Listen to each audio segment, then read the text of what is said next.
غټ شوی بیا چې دې راولم ډایرکټ درسره واده کومه. جان مه کوه یار، کله راته زه ووایو کله راته وایې واده درسره کومه. دا څنګه خبرې دي یار؟ ته خو زوی نه منې، ته خو درته وایم زوی ته وشرمېږي. وایي نه نه زه دې وشرمولم، ما دې بېعزتي کوې.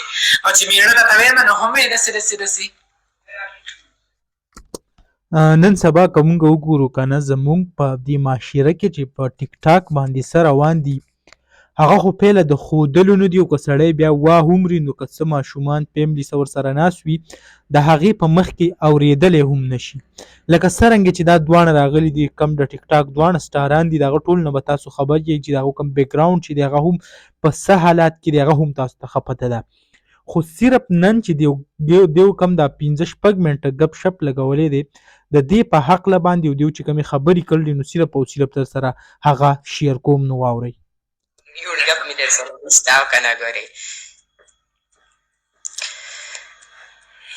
ګول واده وکړه چې زر در شو یار په انویټیشن باندې جرمني ته.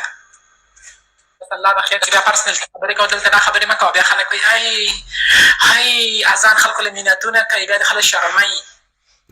نو خلک به خبرې نه کوي چې تاسو راپاسئ او هغه په لایو کې چې کوم دی زمونږ کوم پښتانه چې دي د هغو کوم تصویر چې دی هغه دنیا ته داسې غلط ښیي، نو خلک خو به خامخا د دې خلاف هغه خبرې کوي. خلکو له پکار هم دي چې د دې خلاف د دې مخنیوی وکړي، په دې باندې غلط کمنټس دي. غلط مطلب دا نه چې لکه بل څه، خو د دې خلاف داسې کمنټسونه وکړي چې هغه دا په دې مجبوره شي د دې داسې قسمه ویډیو نه نفرت پیدا شي او دا بیا هغه نه جوړوي. نو راځو او مخکې در سره هم شیر کوو چې مخکې هغه یو بل ته څه وایي نو هغه در سره هم واورئ. زه پسې مینه زه خو درته اراده در کومه چې واده وکړه. نه ته وایې واده وکړه چې ما زر راولې نو دا بیا خلک وایي ګلچاحت ته داسې وایي ګلچاحت ته داسې وایي. خلک خو بیا شرموي. واده را جوړ کړه د تاریخ کښېنه، زه درپسې پخپله درځم جرمني ته، ته څه له غم کې.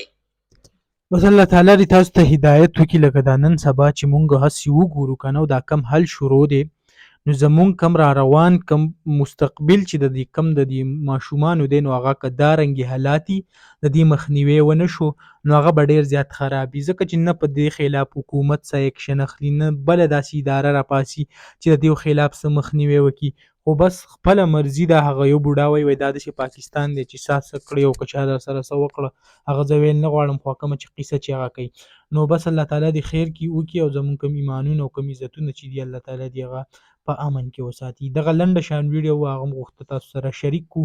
امید لرم ویډیو به مو خوښه شوي. که ویډیو مو خوښه شوي ویډیو لایک کړئ او که زمونږ په چینل نه وي چینل سبسکرایب کړئ د داسې نورو ویډیوګانو دپاره.